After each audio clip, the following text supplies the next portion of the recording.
Hello दोस्तों, नमस्कार। UPSC 9 में आपका बहुत बहुत स्वागत है। आज फिर से चर्चा करने वाले हैं मुख्य परीक्षा मेंस के हल प्रश्न पत्र 2019 का। ये हिंदी का प्रश्न पत्र है जो 2019 में क्वेश्चन आए हैं और किस तरीके से पेपर आता है उसकी भरपूर हम चर्चा करेंगे। पूरा एक्सप्लेन करेंगे किस तरीके से क्वेश्चन आते हैं और आपको कैसे उसको टैकल करना है। ठीक है, तो 2019 का जो मुख्य परीक्षा है मेंस का हिंदी का, जो जनरल हिंदी है, सामान्य हिंदी का पेपर है दोस्तों, जिसको अपन टैकल करने वाले हैं। ठीक है, उसकी भरपूर चर्चा करेंगे, कैसे क्वेश्चन आते हैं, 150 मार्क्स का होता है और आपको अच्छे मार्क्स चाहिए जो थोड़ा सा प्रैक्टिस करने की नीड है। चलिए चर्चा करते हैं विदाउट वेस्टिंग अवर टाइम। जैसे देखिए, पहले 30 मार्क्स के दो 30 मार्क्स के दो गद्यांश आते हैं, जैसे मैंने पहले भी बताया। अब उसके बाद 60 मार्क्स के बाद 20 नंबर के इसमें पत्र लेटर वगैरह आते हैं। उसके बाद 70 मार्क्स की इसमें ग्रामर आती है। तो ये जो गद्यांश होता है इसमें 5 अंक का कई बार इसका गद्यांश का भावार्थ पूछता है। 5 अंक में साहित्य के लक्ष्य के विषय में उपयुक्त गद्यांश के आधार पर विचार कीजिए, तो इस तरह से आता है। फिर उसके बाद ये 20 अंक का जो है इसकी रेखांकित पंक्तियों की व्याख्या करने को अपने ही शब्दों में लिखना होता है। तो 30 मार्क्स के यानी 30 मार्क्स ईच करके 60 मार्क्स के दो गद्यांश होते हैं। समझ रहे हैं? चलिए आप पहले गद्यांश पढ़ते हैं। क्या है गद्यांश को ध्यानपूर्वक पढ़ना, नीचे लिखे प्रश्नों के उत्तर आपको दे रहे हैं। गद्यांश है, मैं साहित्य को थोड़ा बड़ा कर लूं, थोड़ा अच्छा लगेगा। मैं साहित्य को मनुष्य की दृष्टि से देखने का पक्षपाती हूं। जो बाग जाल मनुष्य को दुर्गतिहीनता और परमों को क्या है परमुखापेक्षता से बचा ना सके, जो उसकी आत्मा को तेजोदीप्ति ना बना सके, जो उसके हृदय को पर दुखाकातर और संवेदनशीलता ना बना सके, उसे साहित्य कहने में मुझे संकोच होता है। मैं अनुभव करता हूं कि हम लोग एक कठिन समय के भीतर से गुजर रहे हैं। आज नाना भांति के संकीर्ण स्वार्थों ने मनुष्य को कुछ ऐसा अंधा बना दिया है, जाति धर्म निर्विशेष मनुष्य के हित की बात सोचना असंभव हो गया है। ऐसा लग रहा है कि किसी विकट दुर्भाग्य के इंगित पर दलगत स्वार्थ प्रेम ने मनुष्य को दबोच लिया है। दुनिया छोटे छोटे संकीर्ण स्वार्थों के आधार पर अनेक दलों में विभक्त हो गई है। अपने दल के बाहर का आदमी संदेह की दृष्टि से देखा जाता है।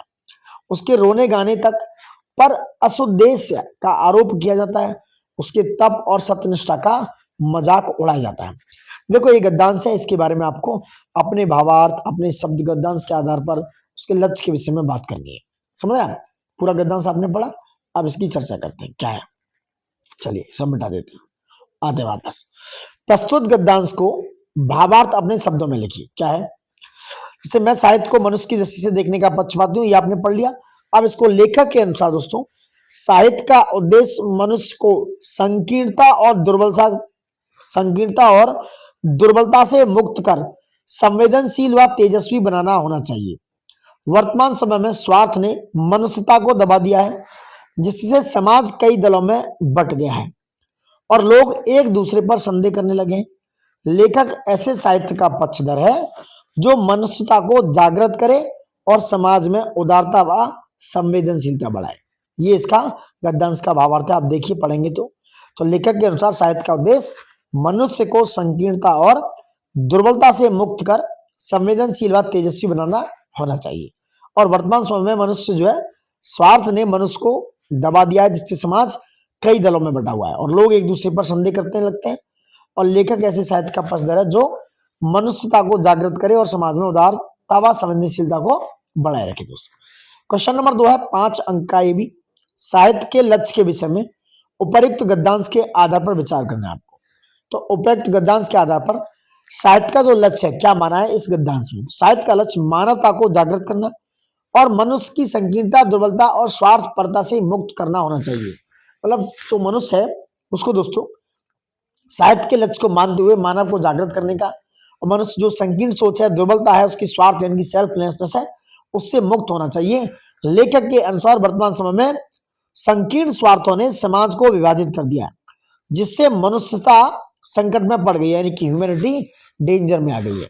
साहित्य आत्मा को तेजस्वी बनाकर समाज में समरसता और मानवता का प्रसार करता है। साहित्य क्या है, जो है साहित्य क्या तेजस्वी समाज, साहित्य आत्मा को तेजस्वी बनाकर क्या करना चाहता है, उस स्वार्थ के आधार पर जो विभक्त हुआ है उसको समरसता और मानवता के आधार पर प्रसार करना चाहता है। ठीक है, अब बात करते हैं प्रस्तुत गद्यांश की रेखांकित पंक्तियों को व्याख्या करना 20 अंक का है। जो गद्यांश में पंक्तियां हैं दोस्तों, चलिए बात करते हैं कौन कौन सी पंक्तियां हैं।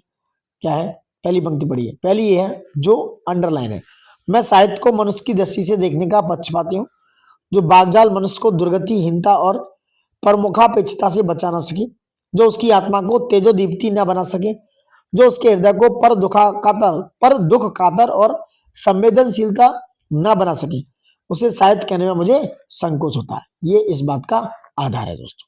ठीक है, नेक्स्ट बात करनी है।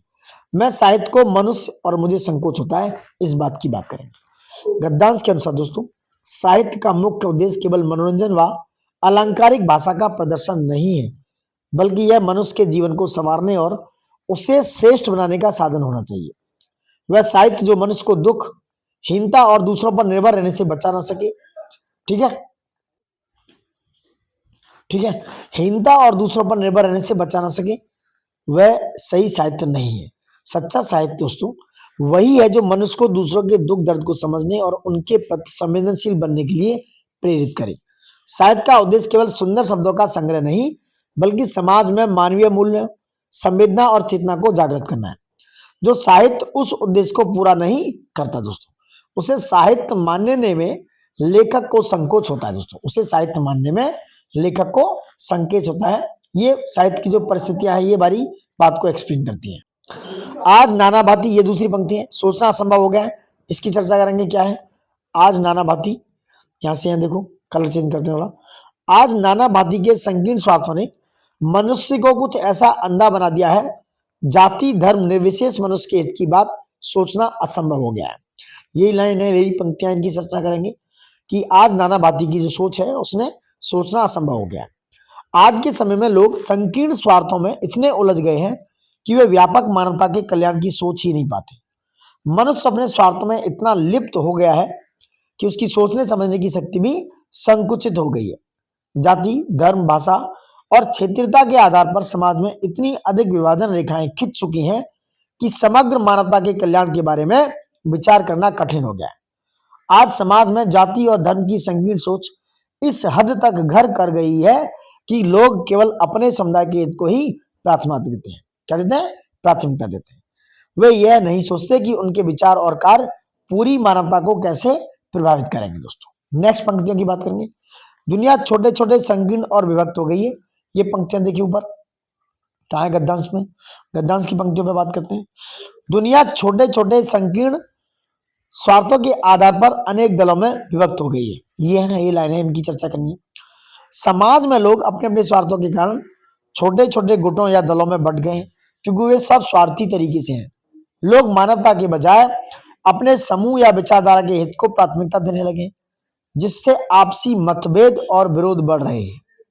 यह स्वार्थपरक मानसिकता के कारण लोग एक दूसरे के प्रति शंका और विरोध की भावना रखने लगे हैं। किसके? शंका और विरोध की भावना को रखने लगे, जिससे एकता और स्वाद का अभाव हो गया है। इस प्रकार संकीर्ण स्वार्थों ने मनुष्य को विभाजित कर दिया है और समाज को आपसी मतभेदों और संघर्षों की ओर धकेल दिया। दोस्तों कुछ और पंक्तियां जिनकी चर्चा करेंगे। तप और सत्यनिष्ठा से लेकर तप और, मैं ये थोड़ा मिटा देता हूं, एक मिनट, तप और सत्यनिष्ठा वाली पंक्तियों को मिटा देते हैं। देखो ये तप और सत्यनिष्ठा का मजाक उड़ाया जाता है, ये बात इनको एक्सप्लेन करनी है। देखते हैं, देखिए तप और सत्यनिष्ठा, तप और सत्यनिष्ठा दोनों आत्म विकास के लिए आवश्यक है। तप से व्यक्ति दृढ़ इच्छा शक्ति और सहनशीलता प्राप्त करता है, जबकि सत्यनिष्ठा उसे समाज में सम्मान और नैतिक बल, मोरल फोर्स प्रदान करती है। जब कोई व्यक्ति तपस्वी और सत्यनिष्ठ दोनों होता है तो वह न केवल स्वयं का बल्कि समाज का भी कल्याण करता है। दोस्तों ये बात हो गई इन पंक्तियों की, समझ रहे हैं? ये हो गया आपका 30 मार्क्स का गद्यांश। अब बढ़ते हैं दूसरे गद्यांश की तरफ। क्या है? निम्नलिखित गद्यांश को पढ़कर निर्देशानुसार उत्तर लिखिए। परिवर्तन से हम बच नहीं सकते। परिवर्तन से बचना अगति और दुर्गति को आमंत्रित करता है। यद्यपि स्थिरता में किसी अंश में सुरक्षा है, तथापि बिना जोखिम लिए आगे नहीं बढ़ा जाता। नियमों की स्थिरता जो विज्ञान में है और स्फूर्ति में जीवन की गतिशीलता के साथ हमको भी गतिशीलता जो साहित्य में है, दोनों के बीच का हमें संतुलित मार्ग खोजना है। जीवन के संतुलनों में नए और पुरानों का संतुलन में भी विशेष महत्व रखता है। संसार की गतिशीलता के साथ हमको भी गतिशील होना पड़ेगा, किंतु आंखें मूंदकर अंधकार की खाई में कूदना सूरता नहीं है। हमको आगे कदम बढ़ाना है, किंतु आंखें खोलकर नवीन के लिए हम अपने मन मंदिर का द्वार सदा खुला रखें। पूर्वाग्रहों से काम ना लें, उसके पक्ष और विपक्ष की युक्तियों को न्याय की तुला पर तोलें।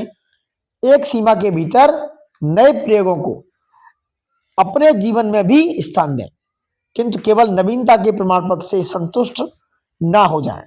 जिस तर्क बुद्धि को हम प्राचीन प्रथाओं के उन्मूलन में लगाते हैं, उसी निर्मम तर्क को नवीन के परीक्षण में भी लगावे, किंतु नवीन की भूत की भांति के कारण ना बनावे। दोस्तों, मतलब कि नवीन के परीक्षण में भी लगावे, किंतु नवीन को भूत की भांति के कारण ना बनावे। इस गद्यांश की बात हुई है।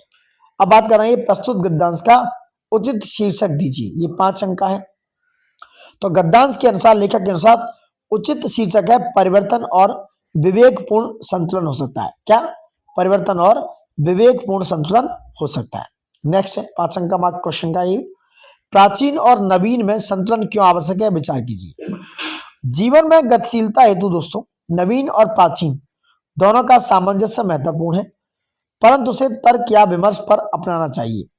संसार में प्रगति हेतु केवल प्राचीन परंपराओं पर निर्भर नहीं रह जा सकता, जबकि इसके साथ नवीनता का होना भी आवश्यक है। परंतु अंधी नवीनता अनिश्चितता ला सकती है, इसलिए विवेकपूर्ण परीक्षण करके उसे स्वीकार करना चाहिए। प्राचीन नीतियों से मूल्यों का ग्रहण कर उसे नवीनता के साथ अपनाना ही बुद्धिमत्ता तथा आवश्यकता है। दोस्तों, ये प्राचीन और नवीन में संतुलन को आवश्यक विचार है। दोस्तों, ये भी 5 मार्क्स का था। अब नेक्स्ट प्रस्तुत गद्यांश का संक्षेपण आपको लिखना है, ब्रीफ करना है। देखना 30 मार्क्स का ये क्वेश्चन आते हैं। चलिए देखते हैं। परिवर्तन अवश्यंभावी है। कैसा है परिवर्तन? अवश्यंभावी। इसे नकारना अवनति का कारण बन सकता है। यद्यपि स्थिरता से सुरक्षा का अनुभव होता है, परंतु बिना जोखिम उठाए प्रगति असंभव है। विज्ञान में नियमों की स्थिरता और साहित्य में जीवन की गतिशीलता के बीच संतुलन बनाना आवश्यक है।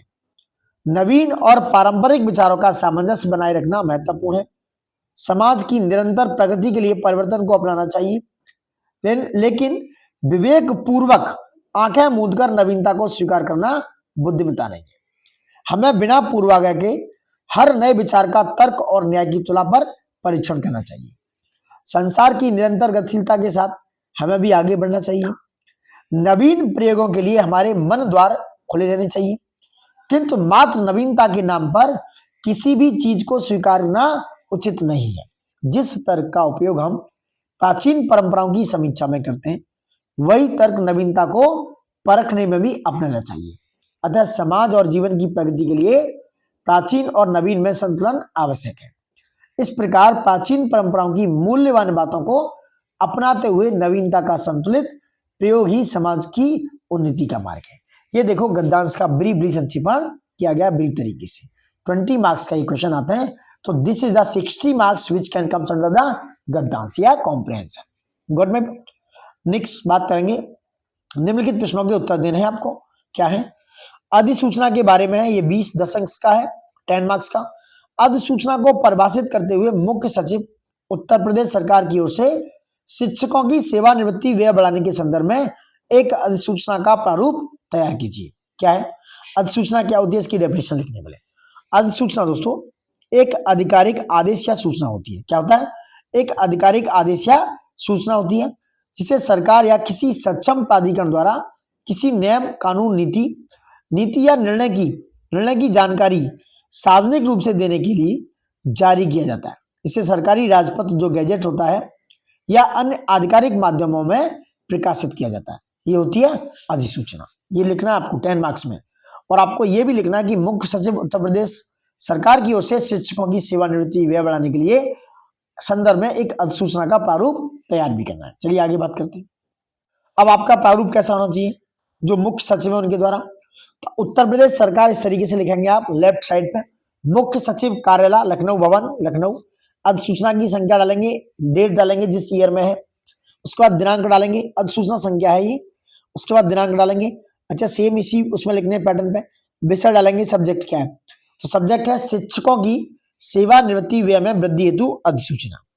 उसके बाद ये डालेंगे उत्तर प्रदेश सरकार शिक्षा विभाग द्वारा शिक्षकों के कल्याण और उनकी सेवानिवृत्ति के पश्चात आर्थिक सुरक्षा सुनिश्चित करने के लिए प्रतिबद्ध है और इसी क्रम में सेवानिवृत्ति जो व्यय है जैसे ग्रेच्युटी हो सकता है, पेंशन या अन्य लाभ आदि में उचित वृद्धि करने का निर्णय लिया गया है, जिसके अंतर्गत प्रमुख प्रावधान निम्नलिखित हैं। जैसे ग्रेच्युटी की सीमा जो है वर्तमान 20 लाख रुपए से बढ़ाकर 25 लाख रुपए की जाती है। पेंशन गणना हेतु आधार वेतन में 10% की वृद्धि की जाती है। मृत्यु उपरांत लाभ की अधिकतम सीमा 15 लाख से बढ़ाकर 20 लाख रुपए की जाती है। चिकित्सा भत्ता सेवानिवृत्त शिक्षकों के लिए 5,000 रुपए प्रति माह से बढ़ाकर 7,500 रुपए प्रति माह किया जाता है दोस्तों। इस तरीके से और सूचना देखिए, यह अधिसूचना 1 अप्रैल 2019 से प्रभावी होगी तथा इसके अंतर्गत सभी मान्यता प्राप्त शिक्षक चाहे वो सरकारी अशासकीय सहायता प्राप्त विद्यालय सहित लाभार्थी होंगे। शिक्षा निदेशालय उत्तर प्रदेश द्वारा सभी जिला शिक्षा अधिकारियों को इस सूचना का अनुपालन सुनिश्चित करने के निर्देश जारी किए जाते हैं। इस अधिसूचना को राज्य के राजपत्र में प्रकाशित किया जाए और संबंधित विभागों को सूचनार्थ एवं आवश्यक कार्रवाई हेतु प्रेषित किया जाना चाहिए। ठीक है, हस्ताक्षर होंगे मुख्य सचिव साहब के उत्तर प्रदेश सरकार लखनऊ और जो संलग्न है संबंधित वित्त एवं शिक्षा विभाग के पत्र इसको संलग्न कर सकते हो मतलब साथ में। तो ये आपकी अधिसूचना होगी, इस प्रकार से जारी की जाएगी। आप इस तरीके से इसको राइट डाउन करेंगे। दूसरा देखते हैं क्या है।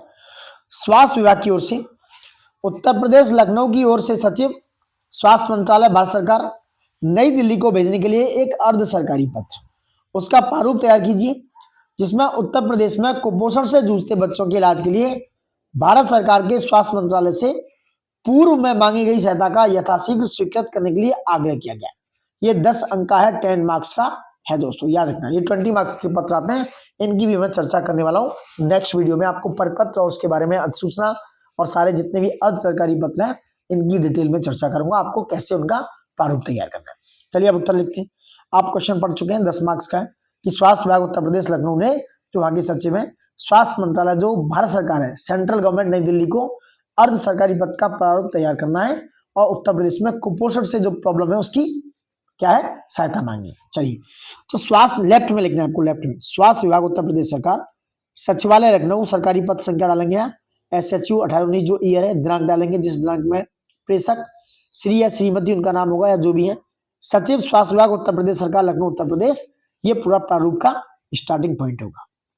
उसके बाद डालेंगे आप क्या डालेंगे, सेवा में श्री श्रीमती जिनका नाम है सचिव स्वास्थ्य मंत्रालय भारत सरकार नई दिल्ली, उसका जो मतलब कोड है वही डालेंगे। विषय क्या है, ये पूरा वो नई दिल्ली वाला है यानी दिल्ली के लिए अगर आप बिजनेस सेंट्रल में वो वाला है।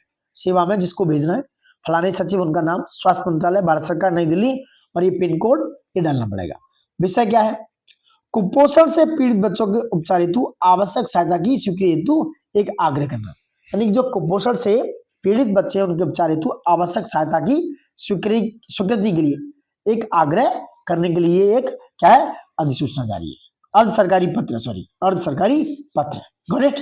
चलिए आगे बात करते हैं। अब आपको अर्ध सरकारी पत्र लिखना कैसे, महोदय या महोदया, महोदय या महोदया सादर निवेदन है कि उत्तर प्रदेश सरकार के स्वास्थ्य विभाग द्वारा पत्र संख्या जो भी हो दिनांक कितने के माध्यम से भारत सरकार के स्वास्थ्य मंत्रालय को उत्तर प्रदेश राज्य में कुपोषण से पीड़ित बच्चों के समुचित उपचार एवं पुनर्वास हेतु वित्तीय व तकनीकी सहायता की मांग की गई थी।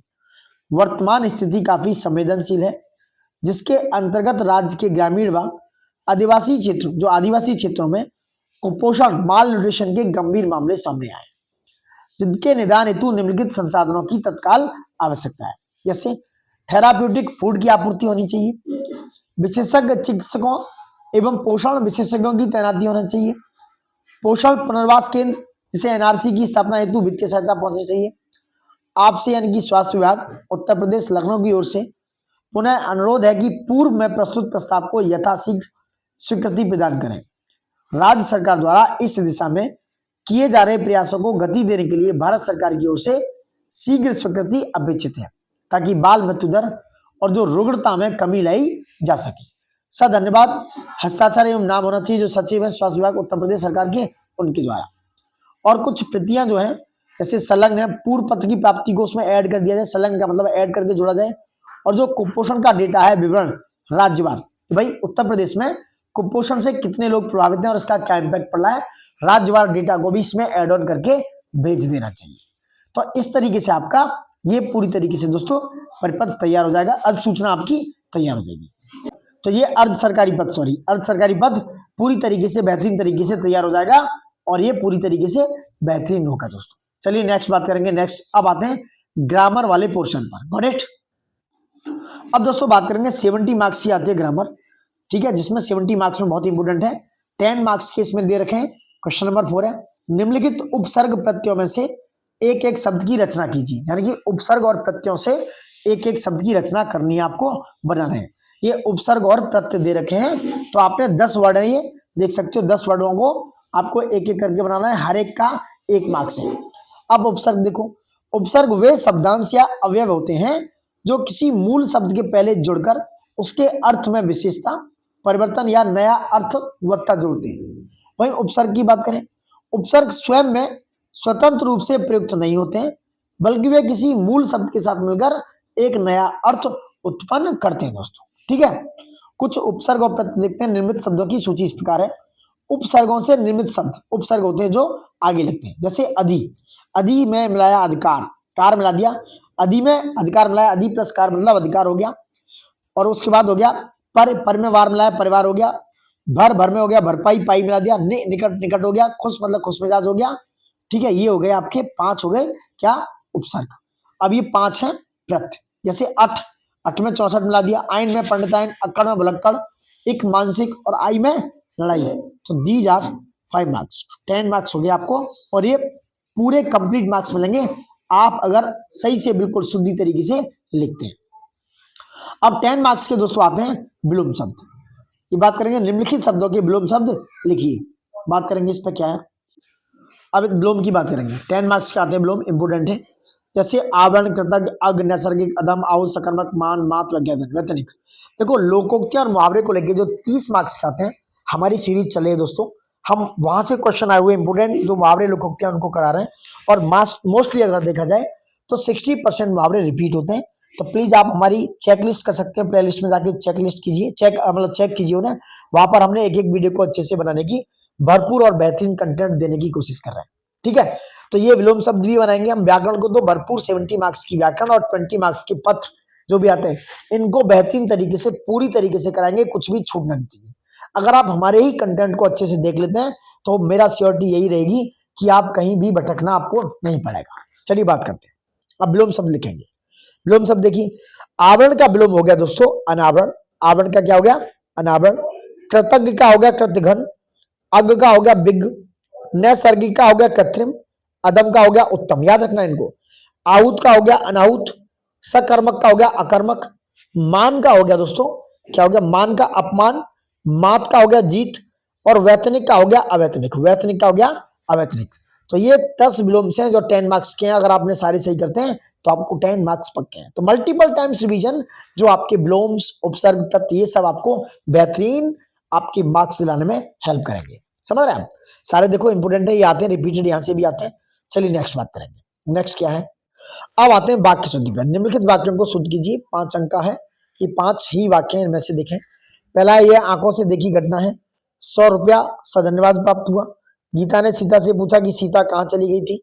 दक्षिण का अधिकांश भाग पठार है, मैंने बोला कि कल मत आना। अब इनके उत्तर देखते हैं क्या है। वाक्यों को शुद्ध वाक्य के हिसाब से लिखना है।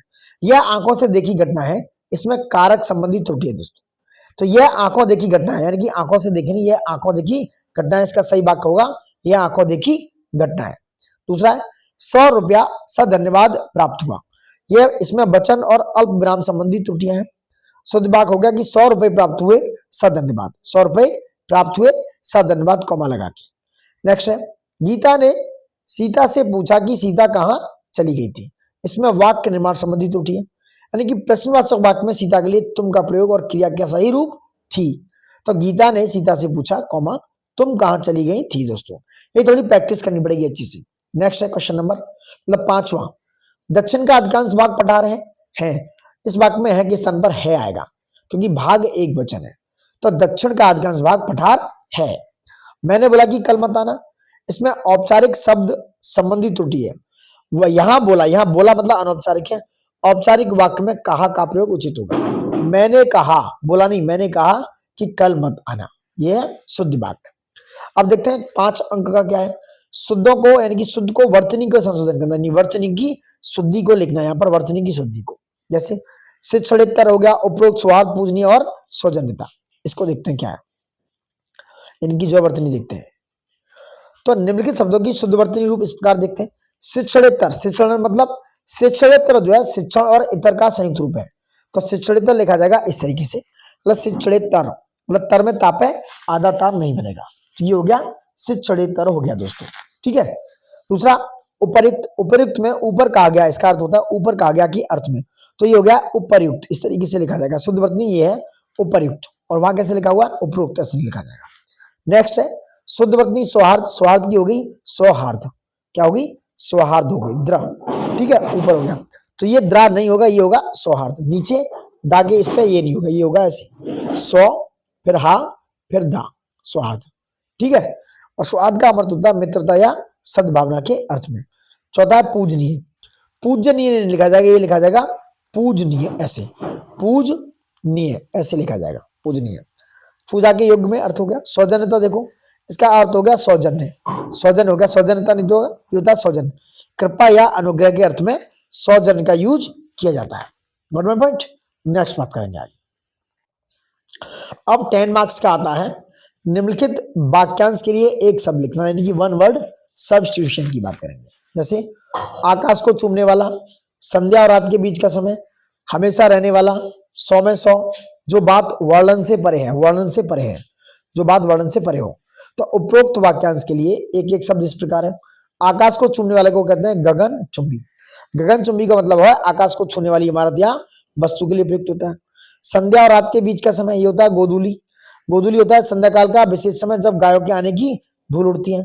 हमेशा रहने वाला इसको कहते हैं शाश्वत, क्या कहते हैं, वो होता है शाश्वत, शाश्वत जिसकी कभी अंत ना हो, सनातन जिसे बोलते हैं सनातन। 100 में 100 इसको कहते हैं 100%, मतलब बिना किसी संदेह के, 100% मतलब बिना किसी संदेह के। जो बात वर्णन से परे हो उसे कहते हैं अवर्णनीय, अवर्णनीय मतलब जिसका वर्णन करना या बखान करना संभव ना हो, जो बात वर्णन से परे हो उसे कहते हैं अवर्णनीय, जिसका वर्णन करना या बखान करना संभव ना हो।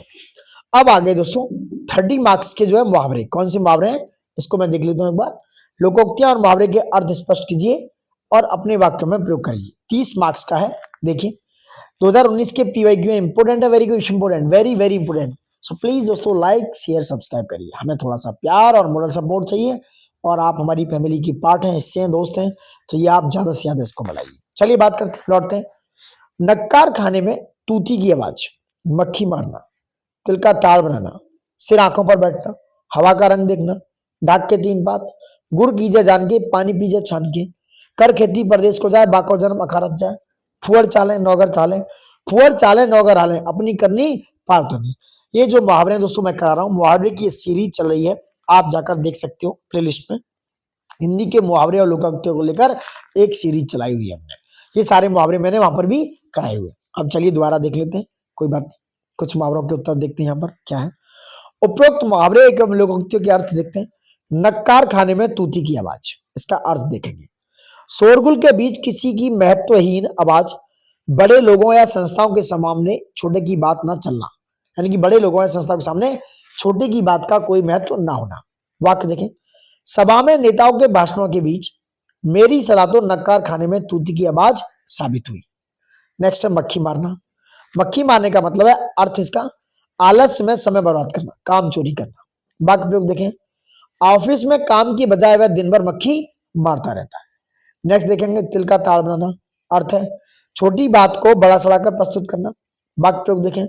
तुमने एक मामूली गलती को तिल का ताड़ बना दिया है। नेक्स्ट बात करेंगे सिर आंखों पर बैठाना, इसका अर्थ है किसी को बहुत अधिक लाड़ दुलार देना या उसका अहंकार बढ़ाना, मतलब किसी को बहुत अधिक लाड़ दुलार देना या उसका अहंकार बढ़ाना, ये इसका अर्थ है सिर आंखों पर बैठाना। Got it. नेक्स्ट बात करते हैं।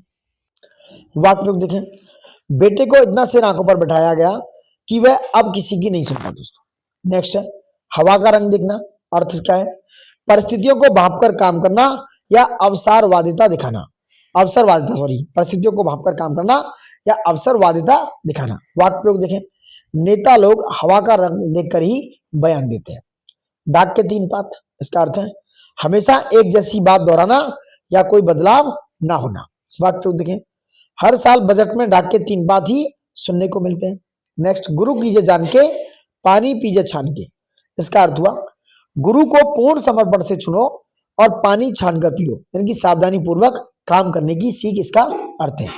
वाक्य प्रयोग देखें कि दादी माँ कहती थी, बेटा गुरु कीजिए जान के, पानी पीजिए छान के, अर्थात ज्ञान लेते समय सतर्क रहो, यह दादी माँ का कहना था। नेक्स्ट मुहावरा देखें दोस्तों, कर खेती परदेश को जाए, बाको जन्म अकारत जाए। हमने और भी अच्छे से एक्सप्लेन किया हुआ है, हमारी प्लेलिस्ट में आप जाके चेक कर सकते हैं। ठीक है, वहां पर ये सीरीज चल रही है दोस्तों, जो आपके लिए बहुत ही महत्वपूर्ण साबित होगी। तो कर खेती परदेश को जाए, बाको जन्म अकारत जाए, इसका अर्थ है जो अपनी जमीन छोड़कर परदेश में काम करे उसका जीवन व्यर्थ है, उसका जीवन व्यर्थ है। बुजुर्ग कहते हैं कर खरीदी परदेश को जाए, वाको जन्म अकारत जाए, लेकिन आज युवाओं को रोजगार के लिए विदेश जाना पड़ता है। Got my point.